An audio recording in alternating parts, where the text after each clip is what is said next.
জামাত ভবিষ্যতে আর আসবে মনে করেন? আমি ভাই পরিষ্কার করে বলতেছি, এই দেশের মানুষ জামাতকে ক্ষমতায় আনবে না। তখন ভীষণ ভাবে ঢাক ঢোল বাজাচ্ছিল, ক্ষমতায় এসে গেছে, ঠিক না? নির্বাচনের আগে খুব পিটাচ্ছিল না, এসে গেছে জামাত এসে গেছে। উল্টে গেল না। কিছু দল আছে যারা জনগণকে বিভ্রান্ত করতে চায়, তারা বিভিন্ন ভাবে অপপ্রচার চালিয়ে, মিথ্যা কথা বলে অপপ্রচার চালিয়ে মানুষকে ভুল বোঝাচ্ছে। আমরা নাকি জুলাই সনদ বাস্তবায়ন করতে চাই না, অথচ আমরাই জুলাই সনদ তৈরি করেছি। সংস্কার আমাদের।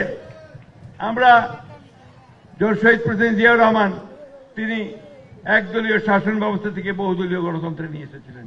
এটাকে বিশাল সংস্কার ছিল। তিনি মিডিয়াকে মুক্ত করে দিয়েছিলেন, বিচার বিভাগকে স্বাধীন করেছিলেন। দেশনেত্রী Begum Khaleda Zia presidential form of government থেকে পার্লামেন্টারি ফর্ম অফ গভর্নমেন্টে নিয়ে এসছেন। কি ঠিক কথা না ভুল কথা বলতেছি? এবং তিনি মেয়েদের শিক্ষার জন্য ক্লাস 12 পর্যন্ত অবৈতনিক করেছেন, ঠিক না? আজকে আমার প্রধানমন্ত্রী তিনি বলেছেন মেয়েদের ডিগ্রি পাস করবে, কোনো বেতন দিতে হবে না ইনশাআল্লাহ। এই যে মানুষের পক্ষে, মানুষের জন্য, ভবিষ্যৎ প্রজন্মের জন্য কাজগুলো, এই কাজগুলো আমরাই শুরু করেছিলাম। দেশনেত্রী বেগম খালেদা জিয়া 2016 সালে প্রথম ভিশন 2030 দিয়েছিলেন সংস্কার। আমরা লড়াই করেছি আমার এই ফ্যাসিবাদের বিরুদ্ধে 14-15 বছর। আমরা 2021 সালে 22 সালে আমরা 31 দফা দিয়েছিলাম কর্মসূচি, সংস্কার কর্মসূচি। এগুলো আমাদেরই করা। সুতরাং যখন আপনারা মানুষকে বলেন যে বিএনপি এই সরকার তারা সংস্কার করতে চায় না, মিথ্যা কথা বলেন। আমরা পরিষ্কার করে বলছি, মিথ্যাচার করবেন না, জনগণ আপনাদেরকে ক্ষমা করবে না। বন্ধুগণ, আমরা প্রতিটি শর্ত জুলাইয়ের আমরা পালন করছি।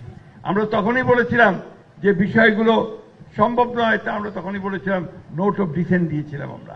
সেগুলো কথা কয় না আমরা, ওখানে আমরা নাকি জুলাই সনদ করিবা চাই না। আমরাই জুলাই সনদ করেছি, পরিষ্কার করে বলছি। আমরা সই করেছি, ঘোষণা করেছি, আমরা তৈরি করেছি। সুতরাং আমি পরিষ্কার করে বলি, একটা দল আছে ধর্মের নামে রাজনীতি করে, কিছু কহিলে খাই না বলে বা কয়।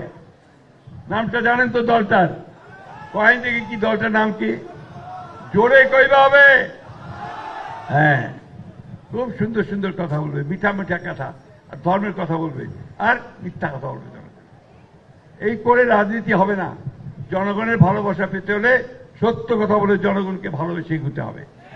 তখন ভীষণ ভাবে ঢাক ঢোল বাজাচ্ছিল, ক্ষমতায় এসে গেছে, ঠিক না?